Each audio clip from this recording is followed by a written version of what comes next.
ክቡር ዶክተር አብይ አህመድ የኢትዮጵያ ፌደራላዊ ዲሞክራሲያዊ ሪፐብሊክ ጠቅላይ ሚኒስትር፣ ክብርት ቀዳማዊት እመቤት ወይዘሮ ዝናሽ ታያቸው፣ የተከበሩ አቶ አገኘሁ ተሻገር የኢትዮጵያ ፌደራላዊ ዲሞክራሲያዊ ሪፐብሊክ ፌዴሬሽን ምክር ቤት አፈ ጉባኤ፣ ክቡር አቶ ተመስገን ጥሩነህ የኢትዮጵያ ፌደራላዊ ዲሞክራሲያዊ ሪፐብሊክ ምክትል ጠቅላይ ሚኒስትር፣ የተከበሩ ወይዘሮ ፋንቱ ተስፋዬ የአማራ ክልል ምክር ቤት ዋና አፈ ጉባኤ፣ ክቡራን የአማራ ብሔራዊ ክልላዊ መንግስት መስተዳድር ምክር ቤት አባላት፣ ክቡራን የዞንና የከተማ አስተዳደር አመራሮች፣ ክቡራን የሃይማኖት አባቶችና የሀገር ሽማግሌዎች፣ ባለጸጋውና የዚህ ፕሮጀክት ኮንትራክተር አቶ በላይነህ ክንዴ፣ ክቡራንና ክቡራት የዚህ መድረክ ታዳሚዎች፣ ከሁሉም በማስቀደም በታሪካዊቷ የሐይቅ ከተማ የተፈጥሮ ውብ የሆነውን የሎጎ ሐይቅ ተንተርሶ የተገነባውን የገበታ ለትውልድ ትሩፋት የሆነውን የሎጎ ሐይቅ ሪዞርት ለመመረቅ እንኳን ደህና መጣችሁ፣ እንኳን ደስ አላችሁ፣ እንኳን ደስ አለን ለማለት እወዳለሁ። ክቡር ጠቅላይ ሚኒስትር፣ ይህ ሪዞርት እንደማናቸውም የሆቴልና ስፓ የሚሰጡ አገልግሎት እንደተጠበቀ ሆኖ በአጠቃላይ ለክልላችን በተለይም ደግሞ ለምስራቁ የአማራ ክፍል ልማት እጅግ ዘርፈ ብዙ ፋይዳ ያለው ፕሮጀክት ነው ብለን እናምናለን። በመጀመሪያ ደረጃ ይህ ሪዞርት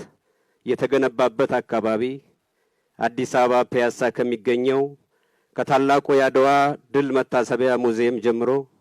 ለአድዋ ድል ክተት የታወጀበት ወረኢሉን፣ የውጫሌ ውል የተሰናዳበትን ይስማ ንጉስን፣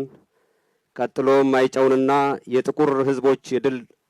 አድራጊነት ምልክት የሆነውን አድዋን የሚያስተሳስር የቱሪስት ፍሰት መስመር ሆኖ የሚያገለግል ነው። በሁለተኛ ደረጃ ይህ ሪዞርት ከተገነባበት አካባቢ በቅርብ ርቀት እጅግ በርካታና እድሜ ጠገብ ሃይማኖታዊ፣ ባህላዊና ታሪካዊ የቱሪስት መስህቦች ያሉበት አካባቢ ነው። ነገር ግን በመዳረሻ ልማት ችግር ምክንያት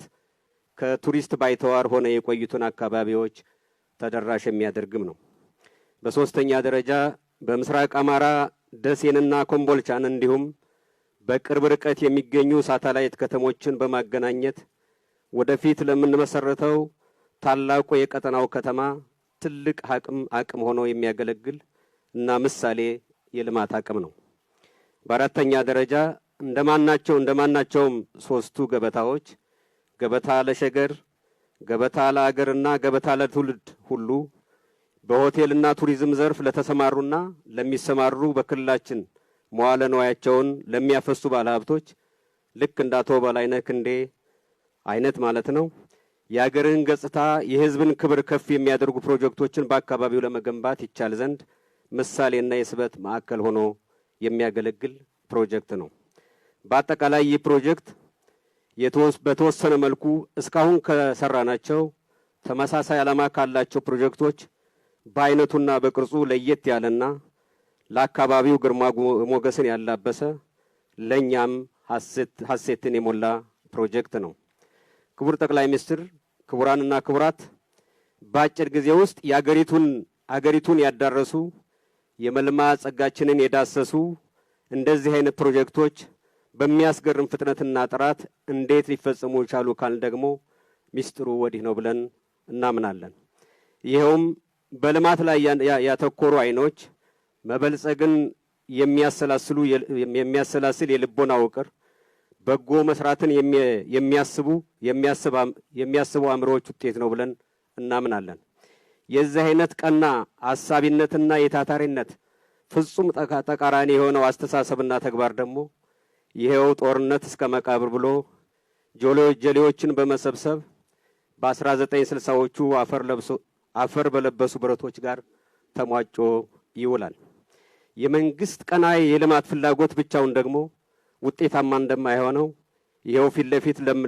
ከምንመለከተው ፕሮጀክት ሕያው ማስረጃ ሆኖን እናየዋለን። ይልቁንንም ይህንኑ የመንግስት በጎ እሳቤ ተረድቶ